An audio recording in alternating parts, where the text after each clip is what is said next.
Welcome to Cinecynics. I'm Mark. I'm Craig. And today we'll be reviewing Jack Reacher, where through the magic of trick photography, a 6.5 foot tall man is portrayed on screen by a 5.5 foot tall man. So the second Red Band trailer for the Evil Dead remake has just been released. I can't claim to be any sort of fan of the original, but I know enough to know that it was a horror comedy action, and this new trailer makes this remake seem nothing of the sort, and I'm really not at all impressed with the direction that they're going. It seems like it's keeping in tone with every other piece of horror movie dreck coming out of Hollywood today, and that it lacks all the charm of the original. I could be completely wrong, but I can't say I'm looking forward to this. There were some moments in the trailer that were pretty queasy, but then again, I could say that about some torture porn that I saw, like Saw or Hostel or whatever there is out there. It was tongue-in-cheek. It knew it wasn't being serious. It was corny, like... The original. The original. The original. And not really looking forward to this. It's been reported that actor Michael Rosenbaum of Smallville fame is yet another actor tapped for the lead role of Peter Quill in Marvel's Guardians of the Galaxy. Yeah, I have to say, it would be interesting to see him in this role, because we haven't really seen him in any really, really good movies. He's just done a lot of voice acting work. He's a very underrated actor, and this seems pretty exciting. There are some other people that have been tapped too, like John Krasinski. I believe someone who... They said that in the news report that someone who was Superman is tapped to audition for the role, or tap for the role. Yeah, former Superman. Yeah, so probably Brandon Routh, considering he's the best actor out of the whole bunch of people that have played Superman recently. So, you know, it seems pretty exciting to see the Marvel Studios again going in this different route than a normal Hollywood movie, casting-wise. I've been particularly impressed by all the movies that have come out of Marvel Studios since they reacquired all the rights to their properties. So this is another one that I'm really looking forward to, and I have complete faith in them. So a new trailer has just been released for the new Die Hard 5 movie, A Good Day to Die Hard, and I have to say, it looks like a bunch of crap. If this were just a trailer for some new Bruce Willis action movie, I might be more excited than I am. But since I have to compare it to the entire, you know, back history of the Die Hard franchise, I can't really say from the trailer that this looks like it's going to stack up. Personally, I thought the last great Die Hard movie was Die Hard with a Vengeance. The fourth one had its enjoyable moments, especially more so if you watch the unrated version. Yeah, the unrated version was way better. Die Hard is a hard R movie. I had no idea what they were trying to do with making it PG-13. I mean, apart from the obvious reasons of trying to make more money. But, yeah, I can't really say this at all feels like a Die Hard movie. I mean, the truth is, I'll probably end up seeing it anyway. But yeah. I just wish it looked better. So, being that this is the very first episode of the new year, we here at Cinecynics thought we'd take the opportunity to share with you our top 3 picks for our most anticipated movies of 2013. So number 3 on my list is Man of Steel. I've been looking forward to this ever since I saw the teaser trailer. It's been a very, very long time since they've done a great Superman movie, so I am very, very excited about it. My number 3 pick is Pacific Rim, directed by Guillermo del Toro, because I think he really is one of the most talented and visionary directors of our time, and I've been sharing in his disappointments as a fan over his recent failed projects, like At the Mountains of Madness, the adaptation of H.P. Lovecraft, and not the least of which, the fact that he was supposed to direct the Hobbit movie, which that was pretty crushing for me initially. And the trailer for this movie looks fantastic, and I hope the success of this movie serves to him as a launching platform to get more of his projects off the ground. My number 2 pick is going to be Iron Man 3. I am very, very excited about this. Shane Black is amazing.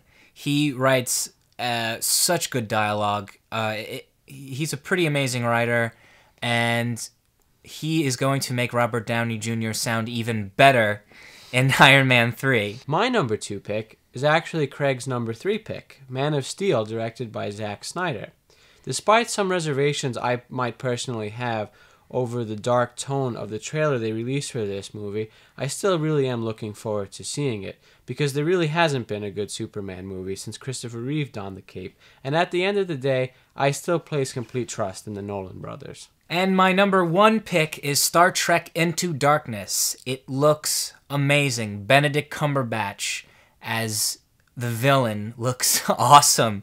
I recently watched all of the Sherlock series on the BBC, and that was pretty awesome. He is an amazing actor, and he's a very diverse actor, I think. He could play this role. And just with the moments in the trailer, I feel like he's almost going to steal the show. I really feel like that. And the first one was very surprising for me. So I really hope really good things for the second one. And my number 1 pick for the movie that I'm most anticipating in 2013 is The Hobbit, The Desolation of Smaug. Now, I know this was a particularly fanboy choice of me to make, but to be perfectly honest, I'm a huge Tolkien fan. And with the release of The Hobbit, An Unexpected Journey, it brought me right back into that wonderfully vivid, expansive world. And I really can't wait to make my own return journey. And just as a quick honorable mention, I am also looking forward to Iron Man 3. Shane Black probably was the most perfect choice after Jon Favreau to take a stab at the Iron Man universe. I really have faith in what he'll do with Robert Downey in the character of Tony Stark. And I see no evidence of this, but I was kind of hoping that being Shane Black, Robert Downey Jr., and Mel Gibson were all friends, that he would find some role for Mel Gibson in the movie. But we'll see.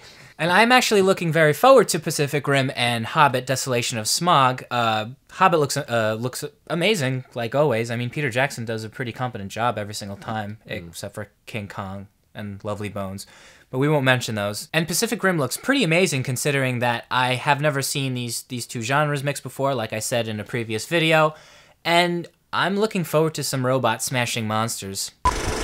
Jack Reacher, directed by Christopher McQuarrie, stars Tom Cruise as a former military police detective investigating the mass murder allegedly committed by a man from his past, James Barr. So we know that Jack Reacher came out a few weeks ago, but we felt like cleansing our palate, starting off the new year with an enjoyable action thriller from Tom Cruise. And it was definitely that, and I have to say that it really exceeded all my personal expectations. And though I'm not a fan of the original series of books by Lee Child, I have to say that I have heard a lot about this character, and this was one of the most anticipated adaptations of last year. So we made a little joke in the beginning of the show about his height, but I think what he makes up for height and what the weight of the character was supposed to be, which was 6'5", 250 pounds, he totally makes up for charisma and his acting ability. Although, it was very funny seeing Rosamund Pike being almost the same size as Tom Cruise in some of the scenes because she was wearing heels. There was a bit of a hubbub at the outset of the production of this movie from the fans of the Jack Reacher novels, because Reacher himself is supposed to be this 6'5" towering mountain of a man, and let's face it, Tom Cruise is pretty much the opposite of that, at least in outward physicality. But Lee Child himself actually defended this, saying that Reacher's physical portrayal is supposed to be almost kind of a metaphor for his virtually unstoppable force, and that Tom Cruise is very capable of portraying this in his own way, and I have to say it turns out that he's absolutely right. Tom Cruise really was extremely badass in this movie, more than I would have ever thought him being capable of. Despite all of his other excellent action thriller movies, I wasn't completely sure that this was something he'd be entirely capable of handling, but I have to tell you, I mean, I would say that the portrayal of this character, what he achieves, you could almost consider being up there with like Eastwood and Dirty Harry or any one of those cinematic extremely Banff. Yeah, just one of those Banff. Take no bullshit characters. Like he's gonna, if you're an evil bastard, he's gonna put his fist through your face. All the action of this movie was excellently shot, from the car chases, which Tom Cruise himself even learned to do stunt driving from this movie, which I find pretty impressive. Yeah, you can like see him in the car. Like all the shots, you see him in the car. You can see that it's him, and it gives it that extra little bit to those action scenes, and it just makes it feel a lot more visceral. gritty and dirty and real. Yeah, it's nice to see an actor who really is so impassioned about the part that he's playing that he takes such a proactive role in crafting it. One of my favorite fight scenes was when he was investigating a potential lead in the case, and it was just brutal. He just breaking things and bashing another guy's back of the skull into the guy's nose and just smashing their faces in, and it was pretty brutal. Eye gouging. Damn. Like, the fight scenes were definitely real and gritty and had that military edge to it because he was such a well-trained soldier. Yes, and well choreographed, as you could see absolutely everything that was going on instead of wondering what the hell was what. Yeah, you can definitely just feel the impact of all the hits. So one of the most surprising things about this movie was that it wasn't all action. It was actually a very interesting and competent investigation thriller. How would you... It was definitely one of the most clever action thrillers that I think I've seen in a long time. And I think that's in no doubt due to the fact that it had a very straightforward, realistic plot. And all the villains had uncomplicated but no less sinister motives. And I think this actually worked to lend a real sense of tension because so many of these monsters in real life really operate that way, because it isn't always about world domination, and sometimes it really is just as simple as money and power and getting it any way they can. Like you said about the plot, it was uncomplicated, so it was very basic. So, got the bad guy, wants power, money, land, whatever he wants, will kill for it, and kill innocent other people. Kill innocent people. Yeah. So in that regard, it was kind of really basic in that regard. But I guess it was done so well that you kind of really don't think about it too much. But then again, the story was a very basic action thriller. That's true, but I also have to say at the same time, I think that's precisely why it's believable, because you can really easily imagine this happening in real life. And in the end, that's why I felt that it came across as compelling. And while a lot of the dialogue was very witty and funny, there were some corny moments, which I think you have to expect out of something that has action. Yeah, out of any great action movie, really. So, like, I was kind of going into it expecting it, but I was very surprised at the level of the investigation that they actually did throughout the movie, because there wasn't actually so much action that it could be considered solely an action movie. So I think that's what I appreciated the most about this. I think Christopher McQuarrie did an excellent job directing this movie, and in fact he's been tapped to head up the new Mission Impossible movie, and I think he'd be absolutely perfect with that. And it seems like him and Tom Cruise really know what they want out of each other. From the director-actor relationship, and they work very well, and I really look forward to seeing what they do with the new Mission Impossible. I can't wait to see how far Tom Cruise and Christopher McQuarrie will actually push each other for those big action set pieces that we know and love from all the Mission Impossible movies. Yeah. So like at the beginning of any new year, there's always a general lack of good movies to go out and see.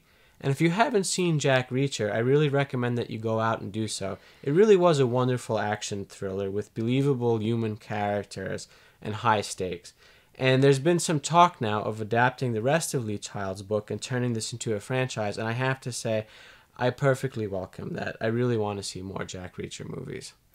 Well, I'd have to not agree to go see it out in theaters. It's definitely worth your time. But you can price of admission. It's definitely worth your time, but not right now. You can go catch up on other movies and wait till this comes out on Blu-ray, Netflix, and whatever else.